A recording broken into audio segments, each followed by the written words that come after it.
Cette connaissance, tel un soleil levant, révèle la réalité suprême. Commentaire. Ce sont les désirs indépendants de l'âme rebelle qui font qu'au contact de l'énergie matérielle, elle s'identifie avec un type de corps particulier et qu'elle s'engage dans des activités temporaires, oubliant tout de sa nature constitutionnelle. Le Seigneur suprême ne détermine pas les actions pécheresses ou pieuses que fait l'être vivant. Les activités qui semblent dégradées ou l'élevées résultent de ces activités antérieures. Krishna ne peut en aucune manière être blâmé pour cette condition d'ignorance que l'âme expérimente. Srila Vishvacharya Thakur explique que tout comme l'ignorance recouvre la connaissance de l'âme, la connaissance spirituelle peut détruire cette ignorance et révéler la pure connaissance transcendantale sur le Seigneur suprême, ramenant l'âme à sa véritable nature constitutionnelle de servante de Krishna. Elle agit tout comme un rayon de soleil qui disperse les ténèbres et qui illumine la terre, le ciel et tous les autres objets. Selon Srila Madhvacharya, cette connaissance spirituelle se réfère à la connaissance des Védas, que l'on reçoit par l'intermédiaire d'un maître spirituel authentique. Elle est ici désignée par le mot Gyan. L'âme peut donc se libérer de l'ignorance si elle reçoit la pure connaissance spirituelle. Om Gyana Namam Vishnu Padaya Golanga Pristaya Lupini Shri Bhakti Vibhudhabe Bhavinanati Nami Namam Vishnu Padaya Gora Pristaya Bhutale Shrimad Bhakti Pramodaya Puri Goswami Jinamine Namam Vishnu Padaya Krishna Prestaya Bhutale Shrimati Bhakti Vedanta Swami Jinamine Namam Vishnu Padaya Krishna Prestaya Bhutale Shrimati Bhakti Rashaka Shiradev Goswami Jinamine Namam Vishnu Padaya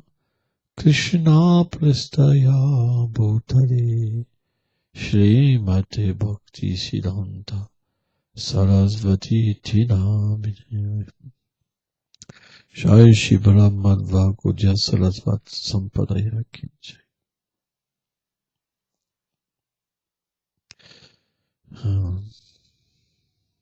Madhvacharya, Srila Madhvacharya fait un point qui pour nous est important. Krishna lui-même explique ça dans le Bhagavad Gita. Il n'est pas à l'origine des actes des personnes.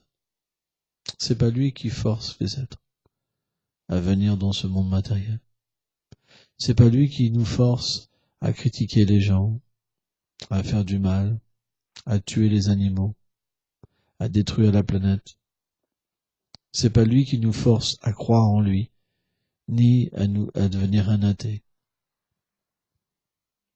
Simplement, le Seigneur, comme un père, il comble les désirs de ses enfants, pour que ses enfants puissent revenir à lui avec une raison optimale, un désir optimal, et ne plus jamais revenir dans cette demeure qu'est la planète, qu'est l'univers matériel. Donc, simplement, qu'est-ce que fait le Seigneur? Il observe. Srila Haridas Thakur, dans le Srimad Bhagavatam, par exemple, Harinam Chintamani, il explique ça, que le Seigneur observe. Il attend qu'on se tourne vers lui. Parce que naturellement, l'être vivant, le jiva, l'âme spirituelle, elle est faite pour une relation éternelle avec le Seigneur suprême. Et plus elle s'éloigne de cette relation, plus elle perd le sens de sa vérité. Et donc, automatiquement, plus elle est perdue, insatisfaite. Par exemple, pourquoi on est stressé? On parlait hier du stress. Le stress, ça veut dire vous savez pas où vous allez.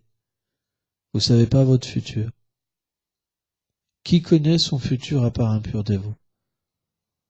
Si vous pensez que vous êtes Radha Dasi, Yamuna Dasi, Janava Devi Dasi, mais que vous connaissez pas votre identité éternelle, vous pouvez pas sortir de l'anxiété. Parce que si demain Krishna arrête de vous donner de l'argent, vous allez vous lamenter. Ouais ou pas? Je vous ai vus tous les deux. Ça marchait pas les affaires, je vous ai vu dépérir. En 2 jours. Votre foi, elle partait. C'est une vérité. Pourquoi? Parce que tant qu'on comprend pas cette relation avec Dieu, on comprend pas qu'il fait toutes choses pour nous. On n'a pas confiance en lui. Tant qu'il donne de l'argent, ça va. Quand il n'y a plus d'argent, alors on se dit, oula, il va falloir faire quelque chose maintenant. Parce que là, Krishna, c'est peut-être une utopie. Tout de suite, il y a le flip qui est là, le stress qui est là. Ah. Si ça dure un peu plus, pas évident. Donc, suivant la réalisation qu'on a du Seigneur, on a une foi qui est établie. Et des doutes, ou plus de doutes. Vous comprenez?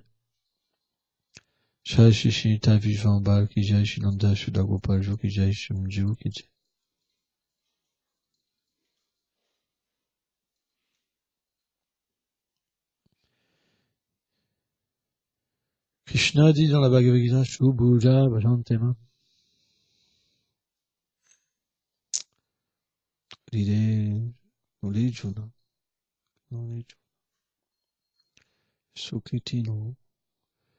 Ce sont les activités des vies passées d'une personne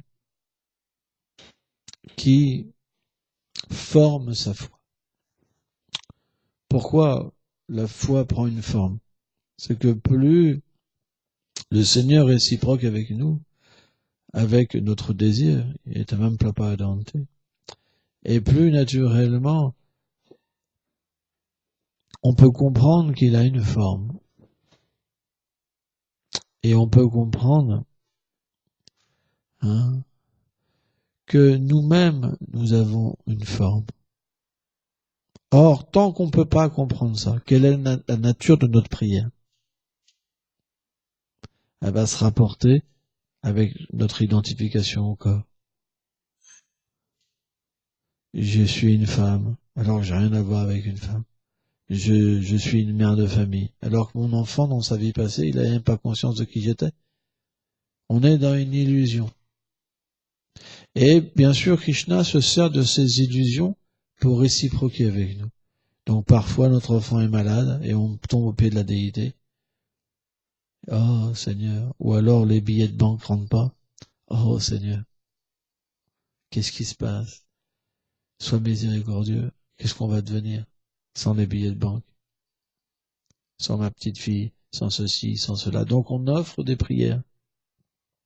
Et selon que l'environnement nous frappe, la prière est plus importante. Vous voyez, quand les gens ont des problèmes, ils viennent prier avec ferveur. Quand il y a moins de problèmes, bon, la déité, on la regarde moins. Donc c'est une preuve qu'on vit pour nous, pas pour Krishna. Donc comment on peut atteindre la perfection de cette manière? C'est pas pratiquement impossible. C'est pour ça que Krishna il dit, ça prend du temps. Parce que comment, avec quoi il va réciproquer Krishna? Avec notre illusion. Le Seigneur, il peut pas réciproquer avec l'illusion. Est-ce qu'il va vous donner un lavabo? Une belle machine à laver? Est-ce que c'est ça, est-ce que c'est ça le Seigneur suprême? Est-ce que c'est ça le cadeau sans pareil du Seigneur suprême? Est-ce que c'est vraiment un cadeau? En fait, la Bhagavad Gita explique que le véritable cadeau, c'est la connaissance. C'est pour ça que le premier stade de la dévotion véritable, on appelle ça Sambandhagan, quand on peut comprendre qui on est, mais pas l'expérimenter. Le Seigneur dans le cœur dévoile à son dévot sa nature éternelle. À partir de là, même si c'est pas expérimenté, Alors bien sûr, ça doit être confirmé avec un pur dévot, une âme libérée. C'est ça, la seconde stade de réalisation avec une relation avec une âme libérée. C'est qu'au premier stade, l'âme libérée nous engage le corps, le mental, les sens pour les purifier. Et dans un deuxième temps, quand les sens, le mental et l'intelligence est purifiée et qu'elle peut entendre le Seigneur dans son cœur, et que le Seigneur lui révèle les aspects intimes du service de dévotion, alors dans un second temps, elle est guidée sur un plan plus élevé. Vous comprenez? Mais quelqu'un qui n'a pas la qualification spirituelle, il peut déjà plus enseigner à ce niveau-là. Donc si on ressent dans notre cœur que le gourou qu'on a pris n'a pas la qualification, on doit approcher une autre personne pour se faire enseigner sur un plan plus élevé. Hein? Mais jamais on rejette quelqu'un qui nous a aidés. Jamais. On est toujours redevable. Parce que s'il n'avait pas été là, on n'aurait pas pu faire ce chemin. Et si on rejette méchamment, on tombera de cette plateforme, qui est le début de la base Madhya Madhika.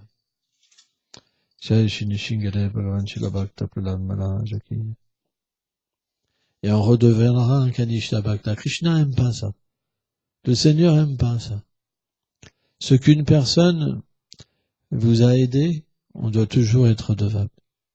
Sans ça, on ne recevra pas une miséricorde plus grande.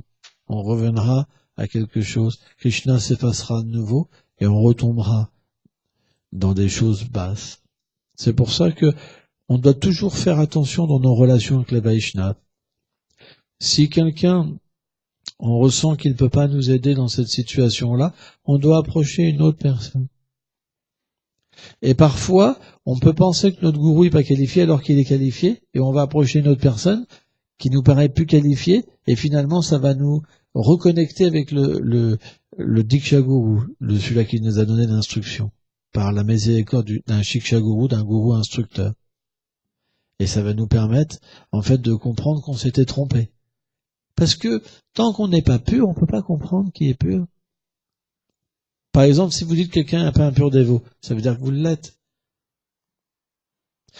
Par exemple, une fois, Bhakti Charu Swami, il avait approché Bhakti Pramod Puri Maharaj. Un disciple de Bhakti Charu Swami avait approché un Bhakti Pramod Puri Maharaj. Parce que ce disciple-là, il pensait que Bhakti Charu Swami n'était pas qualifié. Et quand Bhakti Pramod Puri Maharaj, ce disciple-là, il l'a approché, il s'est mis en colère, il l'a châtié. Il lui a demandé de retourner au pied de Bhakti Charu Swami parce que pour Bhakti Pramod Puri Maharaj, qui était un Mahabhagavat, Bhakti Charu Swami était qualifié, très qualifié. Donc c'est ça qu'on doit avoir la foi. Pas notre mental, pas nos yeux matériels ou des gens qui ont parlé. Bhakti Pramod Puri Maharaj est considéré par tous les Gaudiya Vaishnavas comme l'incarnation du 3e verset du Shishastakam. Trinadapi Sunishina. Avatar. Tout le monde reconnaît Bhakti Pramod Puri Maharaj, sauf les démons, les sots. Et Bhakti Pramod Puri Maharaj dit Bhakti Charu Swami est qualifié. Donc automatiquement, parfois il y a des gens qui pensent qu'un gourou n'est pas qualifié, alors que les Mahabhagavat, ils voient la qualification. Vous pensez que Bhakti Pramod Puri Maharaj, il aurait refusé l'aide d'aider quelqu'un? C'est pas possible. Ça peut pas être juste une vision, juste le bave d'un dévot qui l'égare. Non, c'est sa fonction de donner refuge à quelqu'un. Mais pourquoi il s'est mis en colère contre ce dévot? C'est parce que ce disciple-là n'avait pas une bonne attitude et il l'a pas accepté. Son attitude n'était pas bonne. Parce qu'il voulait rejeter quelqu'un d'authentique. Or, pour Bhakti Pramod Puri Maharaj, c'était une offense au pied d'un Vaishnava. Il n'a pas accepté. Il l'a réprimandé. Et là, le disciple, naturellement, s'il était intelligent, il a pu comprendre qu'il a fait une erreur et demander pardon à son gourou. Et comprendre que Srila Bhakti Pramod Puri Maharaj lui a donné refuge en lui permettant de réparer son offense. Et c'est ça qui est merveilleux. Vous comprenez? C'est ça la subtilité du Vaishnavisme. C'est que Radharani est dans le cœur des Vaishnavas, et c'est elle qui harmonise les choses. Hein? Et c'est très important à comprendre. Or, à moins d'avoir véritablement cette conscience, cette connaissance qui s'éveille dans notre cœur, on ne peut pas comprendre la nature de l'âme. C'est pour ça qu'on doit entendre les Vaishnavas qui ont au moins cette connaissance qui est apparue dans leur cœur. Ils sont ce qu'on appelle les Madhyamadikari. Or, le Madhyamadikari, naturellement, il peut se souvenir de la vérité. Il peut entrer en contact avec la vérité, entendre la vérité. Sur un premier plan, de temps en temps, voir la vérité. Et graduellement, complètement s'immerger dans la réalité. Or, si vous prenez un Madhyamadikari, il fait la même chose que vous. Il a une famille, il élève des enfants, ou certains peuvent être même des maîtres spirituels. Ils peuvent prêcher, ils peuvent travailler. Qu'est-ce qui diffère un Madhyamadikari d'un Kanishta Bhakta, d'une apparence de dévot?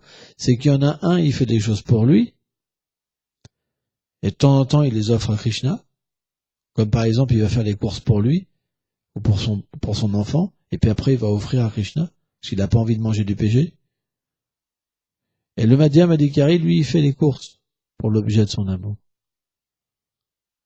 Et tout passe en second. Parce qu'il comprend qu'il est le centre de toute chose. Et que tous bénéficient de sa miséricorde. Le Kanishta, lui, il voit sa force. Le Seigneur ne prédomine pas dans sa vie, dans son cœur. Quand il parle, il n'est pas inspiré par le Seigneur. C'est pour ça qu'il a du mal à faire une classe. C'est pour ça qu'il ne peut pas attirer les gens. Parce qu'il n'y a pas, c'est lui qui parle. Et Krishna est derrière. Il essaye de l'inspirer, mais ça ne marche pas. Il veut être en premier plan. De la même manière, quand il est chez lui, il oublie le Seigneur suprême. Quand il est avec son enfant, il dit « Ah, c'est mon enfant, je l'aime ». Quand l'enfant tombe malade, il panique, c'est le stress, là, par exemple. Alors qu'un Madhyamadikari, lui, il voit la cause première comme le Seigneur suprême, par cette connaissance qui est apparue. Et il relationne avec son enfant, sa femme ou son mari, sa maison, comme des choses appartenant au Seigneur suprême. Il prend soin du Seigneur à travers son environnement, à travers les dévots, à travers sa demeure, à travers son travail. Il voit tout comme le Seigneur sur un premier plan. Et naturellement, qu'est-ce qui se passe? Comme il devient très cher au Seigneur, le Seigneur lui-même, dans Vishvat Chaitanya explique dans la Bhagavad Gita qu'il y a Gyani, donc ça c'est un Gyani, Bhakta. Krishna le considère comme aussi cher que sa personne, parce que tout ce qu'il fait c'est pour lui. Mais il n'a pas atteint un stade encore complètement où il peut captiver encore Krishna. Parce que le stade plus élevé, c'est véritablement que le dévot, il est plus intéressé à voir le Seigneur comme étant dans le cœur de chaque chose.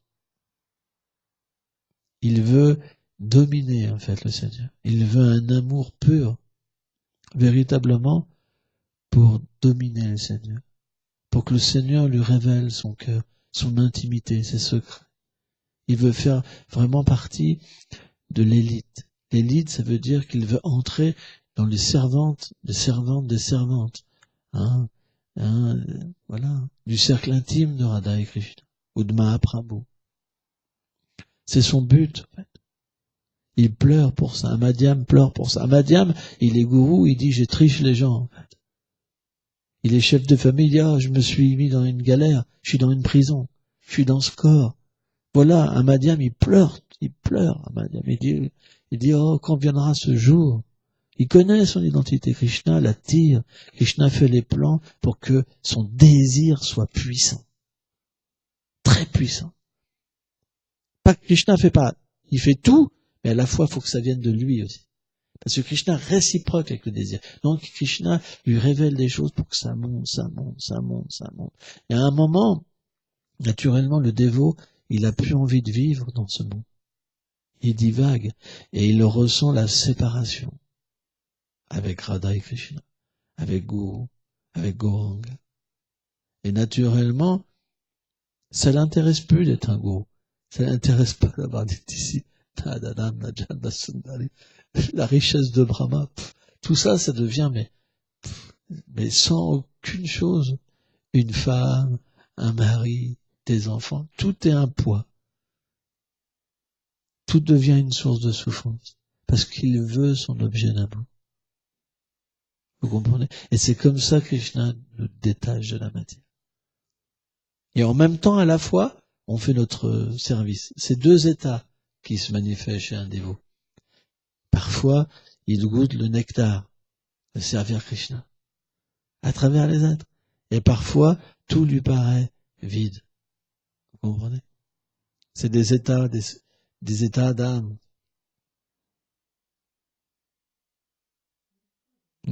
Des états d'âme. Vous comprenez?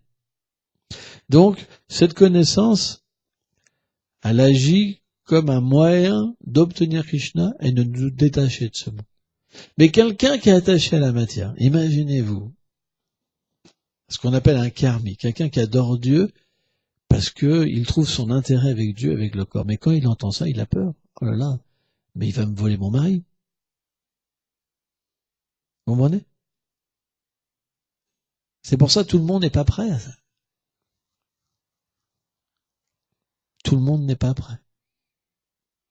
Mais en même temps, si on a une petite qualification, est-ce qu'on est vraiment heureux dans ce contexte-là? Il faut vraiment pas avoir goûté la nature de l'âme, même un tout petit peu, pour être illusionné et penser que je suis dans une bonne situation. Il faut attendre encore un peu. Mais le jour où vous pourrez goûter, où on pourra goûter une tout petit peu de la nature de l'âme, ça sera fini. Alors bien sûr, tout est graduel. Ça veut dire que la situation qu'on a, on la rejette pas, parce que c'est la sécurité. Qu'on soit dans une vie de famille ou qu'on soit un renonçant, c'est le service à Guru, c'est le service à Krishna, c'est ça qui nous permettra d'atteindre la perfection en même temps. C'est-à-dire que bien que parfois un Madhya Madhikari, il puisse avoir ce sentiment énorme que je suis juste un tricheur, je me suis trompé de chemin, mais à la fois Krishna l'autorisera jamais, ou à un certain stade, où il renoncera par exemple à la vie de famille. Mais la plupart du temps, ce sentiment est là, ce sentiment peut être là, mais à la fois, un Vaishnav, il rejette jamais son environnement. Il le voit toujours comme la miséricorde de Krishna à la fois, comme quelque chose qui est favorable, comme la meilleure situation pour obtenir Krishna. Donc, c'est un mélange de sentiments, vous comprenez? C'est très difficile à comprendre. Hein? Par exemple, des psychiatres, ils pourraient penser qu'un Vaishnav avancé, c'est quelqu'un de malade. Parce que les émotions sont tellement fortes et elles sont liées à quelque chose qui dépasse tous les êtres vivants qu'un psychiatre, il penserait que c'est une personne malade.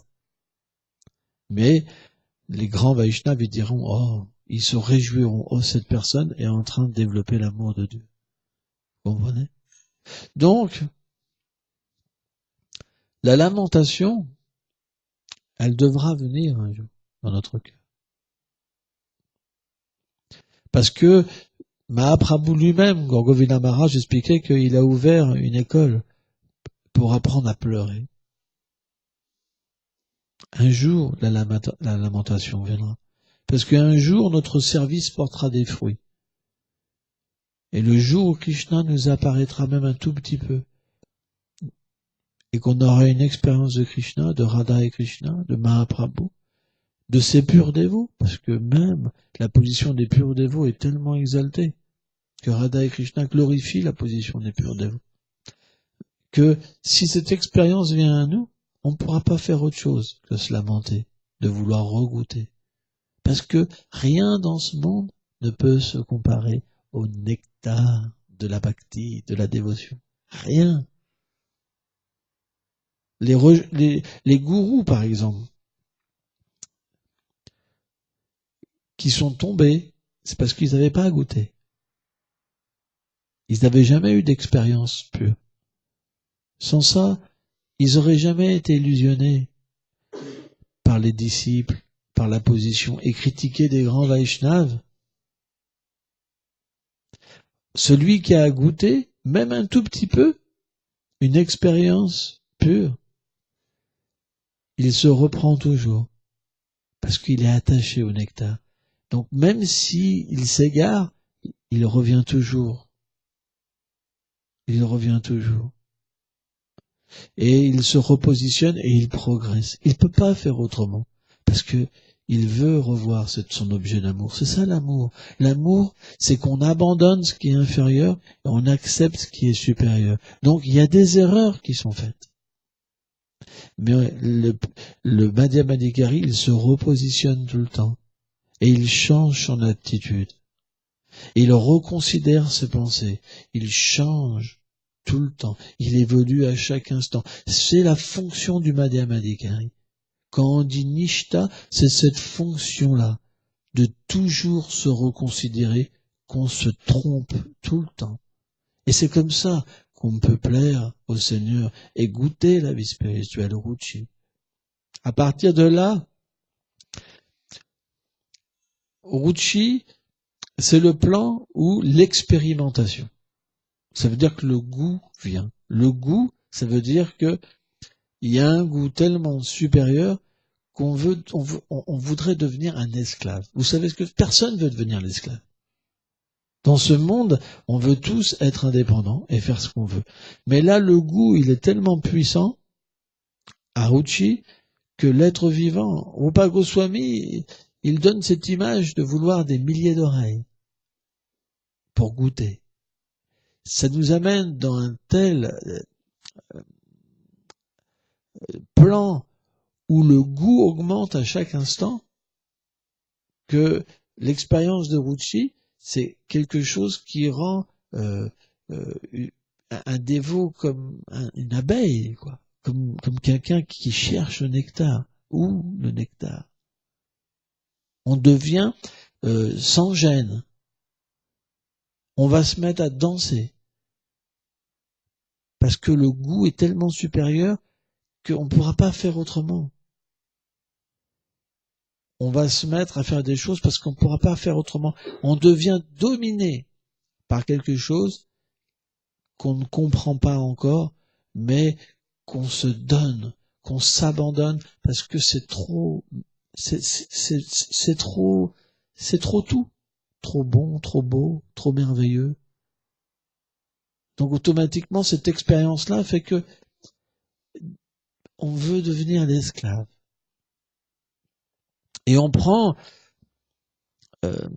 cette désignation d'un brin de paille. Quand le vent souffle, le brin de paille, il peut être amené où le vent veut. C'est expliqué que quelqu'un qui chante et qui est à Ruchi, le chant l'amène et il veut simplement aller là où le chant l'amènera.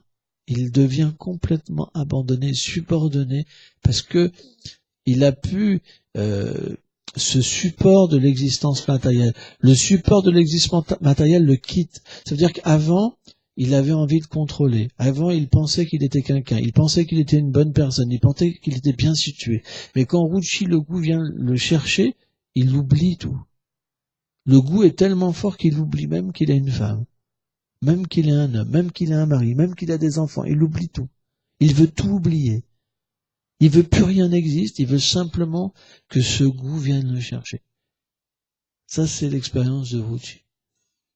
Pourquoi ? Parce que Ruchi appelle l'ombre de Krishna, la base. La base, ça veut dire qu'on va commencer à sentir le parfum de Krishna, sa présence.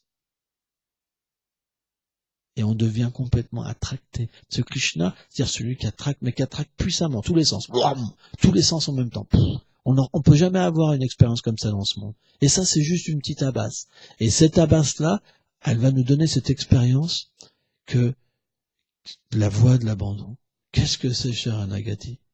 C'est juste une tout petit aperçu de ce que c'est Sharanagati, la voie de l'abandon. Tout petit, minuscule.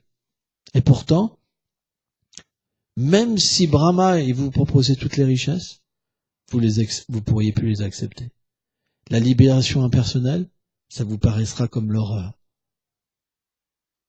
Plus rien ne pourra avoir d'impact sur vous, rien qu'avec cette expérience. Parce que quand cette expérience vient, le souvenir de cette expérience vous hantera toute votre vie. Et comme elle vous hante, alors elle devient comme un moteur, un Udipan. Quelque chose qui va vous entraîner à vouloir expérimenter. Et pour ça, vous allez naturellement changer d'attitude. Parce que Krishna il va vous faire sentir, il dit, d'accord, je t'ai donné un petit quelque chose, tout petit. T'as vu, hein? Maintenant, regarde comme tu fais, là, ça va pas. Tu te mets en colère, tu fais ceci, tu fais cela. Avant, les gens, ils délaisseront jamais leur colère. Il y a des dévots ici, ils délaissent jamais leur mauvaise attitude. Parce qu'ils ont jamais goûté. Moi, un Vaishnav, c'est ça. Quand on quitte pas les mauvaises habitudes, c'est qu'on n'a jamais rien goûté. Mais là, quand cette expérience vient, on veut toujours goûter. On se dit, mais comment c'est possible? Comment c'est possible? Et Krishna nous donnera l'intelligence. Il y a ça qui va pas. Il y a ça qui va pas. Il y a ça. Et on abandonnera. C'est ça la voie du Sharanagati. La voie du Sharanagati, c'est pas quelque chose de matériel. C'est quelque chose de spirituel. Spirituel, ça veut dire expérience intérieure. Or, quand l'expérience intérieure sera là, on délaissera ce qui est inférieur pour accepter ce qui est supérieur. On arrêtera de vouloir se défendre par nous-mêmes et d'être notre propre refuge. Et l'humilité viendra. Et on cherchera à s'abandonner. On voudra s'abandonner parce qu'on sait que c'est la seule vérité. Et à partir de là, alors, on va commencer à pouvoir être représentatif du mouvement de Mahaprabhu. On arrêtera la guerre, on arrêtera la politique. Et on sera une harmonie et un bon instrument pour le Seigneur suprême. Quand le bon respect, à ce moment-là, il est posé dans la vie d'un Vaishnava, il offre ses respects à tous les êtres, même à ceux qui lui veulent du mal, parce qu'il voit plus le bien, il voit plus le mal. Il a qu'un objectif, c'est d'atteindre la perfection spirituelle. C'est à ce moment-là que le Seigneur lui commence à lui révéler les lilas. Quand il médite, alors la connaissance devient encore plus personnelle. Et il commence à voir certains détails, comment Krishna marche, ses bijoux, sa guirlande de fleurs, ceci. Et en fait, naturellement, sa propre nature spirituelle, sa vérité à lui-même augmente aussi, son sentiment d'appartenir à Krishna, Mamata. Et graduellement, Bhav se manifeste après. On est dans une science. Les sentimentaux, religieux sentimentaux, ils connaissent rien de ça. Ils pensent qu'ils sont sauvés. Voilà. Mais sauvés de quoi?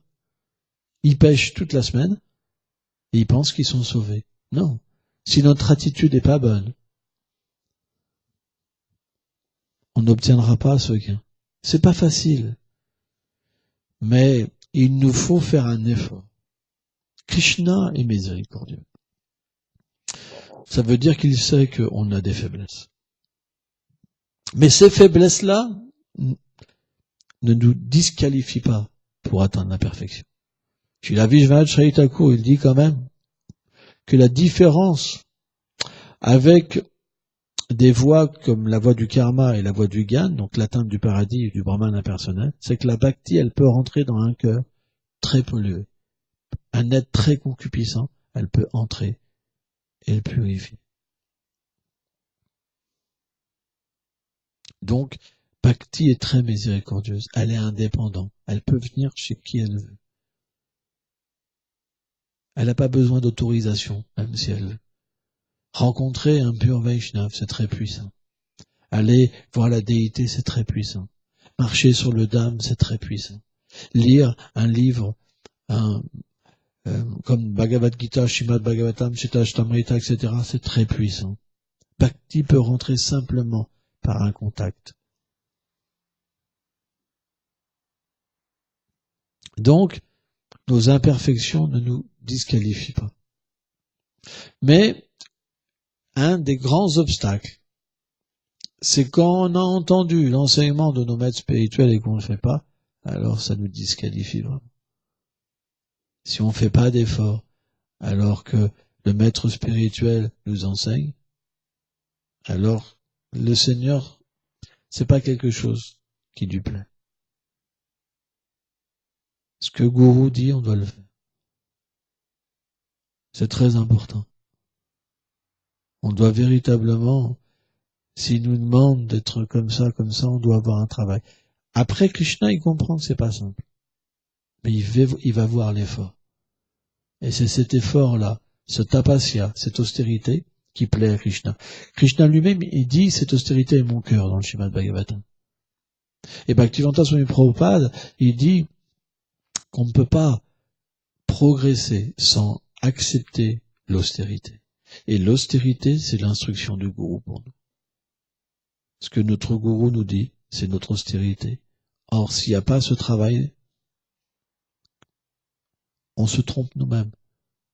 On reviendra. On reviendra.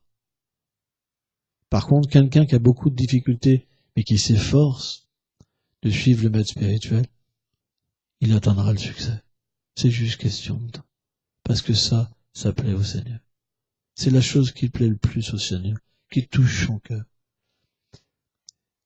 C'est pour ça qu'on devra toujours méditer sur l'instruction du maître spirituel. Et c'est à ça qu'on reconnaît une vraie abeille. Une abeille, c'est quelqu'un qui a une ruche, qui appartient à une ruche. Et qu'il fait le miel. L'instruction du maître spirituel, c'est ce qui nous permet de construire ce cœur et de devenir une abeille. Or, Krishna, c'est Madhusudan.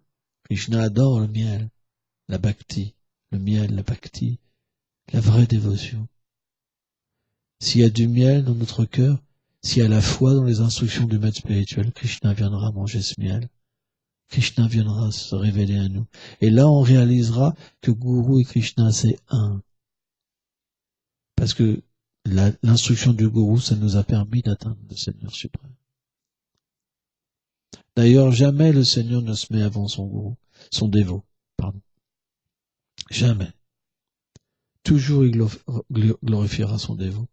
Par exemple, si on voit Bhaktivedanta Swami Prabhupada, il a prêché dans le monde entier. Mais c'est Krishna qui a tout fait. Krishna avait tout. C'est lui qui est rentré en lui pour donner le pouvoir. C'est lui qui a inspiré les gens. C'est lui qui a tout fait, qui a tout organisé. Mais le crédit, il l'a donné à qui? À lui. C'est la nature de Krishna. Mais pourtant, un Bhakta, il sait très bien que c'est pas vrai. Mais il l'accepte. Parce que Krishna est heureux comme ça. Parce qu'il veut le plaisir de Krishna. C'est ça la nature d'un Bhakta. Il fait pas les choses pour lui, il fait ça pour le plaisir de Krishna. Donc parfois, un dévot, il accepte comme ça les honneurs. Il peut parfois accepter, mais jamais pour lui. Parce que ça fait plaisir à Radha et Krishna, c'est tout. C'est rare, mais ça arrive. Ça peut arriver. Par exemple, il peut être glorifié comme Yoga Avatar, par exemple. Jamais un Vaishnava. Mais si Krishna lui dit, c'est moi qui veux ça, le Vaishnava dira rien. Parce que la relation est très proche, très intime. C'est une relation d'amour. Si Krishna parle à son dévot, naturellement son cœur fond. On ne peut pas imaginer ça à un niveau immature. Qui pourra se battre contre le désir de Krishna, contre son plaisir? Vous comprenez? Donc parfois un dévot, pour le plaisir de Krishna, il va accepter une mission et il se fera critiquer par tout le monde. Parce que personne va comprendre pourquoi il fait ça. Parce que Krishna lui a dit, mais pas aux autres. Bhaktivedanta, quand il a été prêché, il s'est fait critiquer. Parce que personne n'a compris. Mais il faut pas croire que les autres n'étaient pas des purs dévots. Krishna peut leur dire autre chose. C'est ça le problème. En fait, tant qu'on n'est pas à un certain niveau, on peut pas comprendre toutes ces subtilités-là. Parce qu'on n'a foi qu'une personne externe, sans comprendre les autres. Alors que quand on entend Krishna dans son cœur, on peut comprendre le jeu du Seigneur suprême. Et là, naturellement, on arrête de critiquer. Parce qu'on comprend que Krishna, c'est un joueur. C'est quelqu'un, comme disait Narayan Maharaj, qui est tordu. Les gopis disent ça. Krishna est tordu. Krishna n'est jamais droit. Il agit jamais droit. Krishna agit pour plein de raisons à la fois. Jamais pour qu'une seule raison. Parce qu'il est le Seigneur suprême. Quand il agit, tout le monde peut en bénéficier. C'est pour plein de choses à la fois.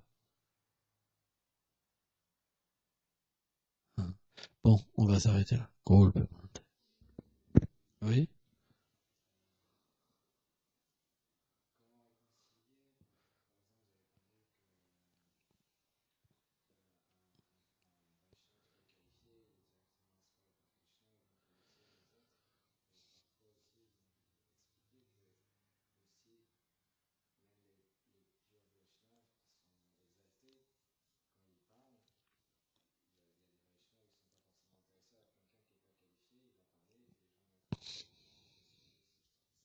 Alors, on a dit dans la classe que quand un Vaishnav commence à être qualifié, quand il parle, il attire les êtres vivants. Et parfois, on voit que des grands Vaishnavas, ils sont cachés par Krishna.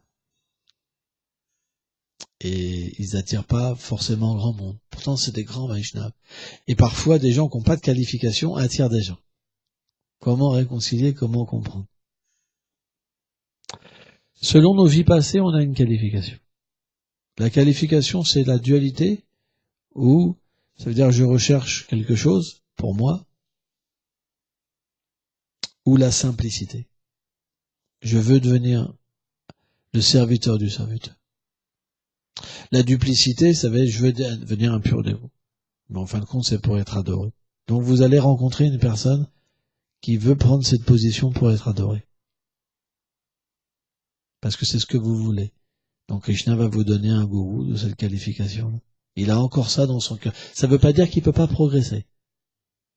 Mais au début de Madhyam, on a encore ça dans notre cœur. Il y a une petite contamination qui est là, quand même. Où on parle, mais on en prend un petit peu pour nous. Parce que l'identification avec le corps, elle est encore souvent là. Et quand les disciples approchent, c'est pas facile. Bien qu'il a des expériences quand même spirituelles, ça suffit pas pour éviter toutes ces choses-là. Donc si vous avez ce désir-là d'être un gourou, vous allez approcher ce genre de maître spirituel, c'est normal. Parce que ça va vous inspirer. Maintenant, ce maître spirituel-là peut se qualifier plus, et après vous pouvez aussi plus progresser. C'est pour ça qu'un Vaishnav, il condamne pas tout ça. Ça doit exister. C'est normal. Il est ouvert d'esprit. Il comprend que Krishna s'occupe de tout le monde et Krishna se sert de tout le monde. Il se sert de ce gourou-là et le fait progresser. Il lui fait voir, tu vois, les disciples, c'est pas le but de l'existence, parce qu'il a eu une expérience avec Krishna. Donc, il quitte ce plan et il se détache. Les disciples peuvent progresser et perdre cette aspiration au pouvoir. C'est comme ça. Mais jamais un Vaishnava authentique va dire, ah, t'as vu le faux gourou, là, maintenant, c'est pas comme ça. Il comprend que toutes les choses doivent exister. Parce que ça fait partie d'une harmonie. C'est comme ça. On condamne pas les choses. On condamne pas quelqu'un qui... Sridhar Maharaj disait que même si un Kanishta veut prêcher, c'est louable. Voilà la vision d'Ama Bhagavat. Il n'a pas cette vision dure, tu sais. Ah, le gourou, là, hein, il se prend pour un gourou. Non. C'est pas la vision d'un Vaishnava.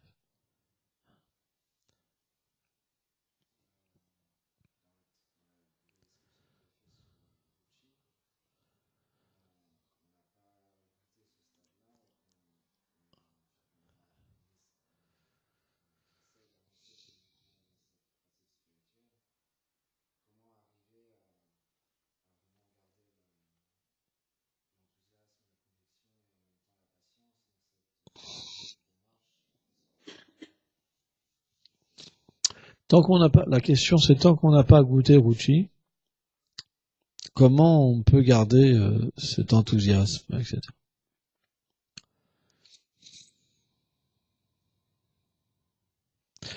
Déjà, ce qu'on a expliqué, c'est que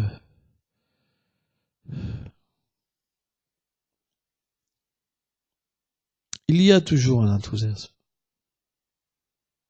Se libérer des mauvaises choses, c'est un enthousiasme. Est-ce que, même si quelqu'un n'est pas arrivé à Ruchi, est-ce qu'il pourrait revenir en arrière? Est-ce que vous pourriez revenir dans une vie complètement sans Krishna, sans chanter de tour, en vous levant le matin, juste en buvant un café, en prenant une cigarette, et en se disant quel est le but de ma vie, sans comprendre rien. Simplement, vous avez des ennemis et des amis. C'est une vie d'ignorance, c'est une vie d'animal.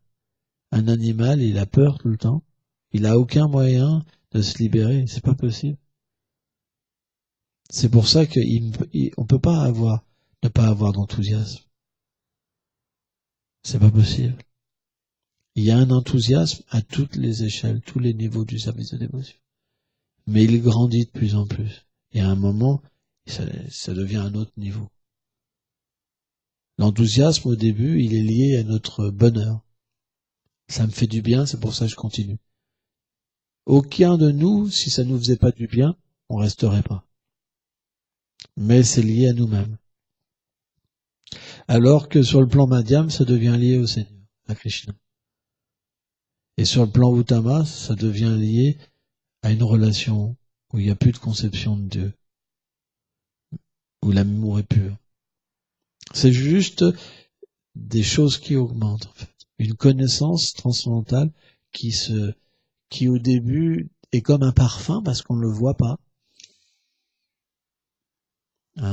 Et ça fait éclater la graine de la dévotion et faire pousser la tige. Et à un moment, en fait, quand ça porte des fruits, on perçoit et on expérimente. C'est juste une progression.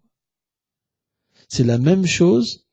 C'est comme une échelle. Satchidananda Swami dit c'est comme une échelle. Au début, vous voyez pas ce qu'il y a dans le grenier. Et au fur et à mesure que vous montez, vous voyez toujours pas. Et à un moment, paf, vous voyez tout. Le service de dévotion, c'est la même chose.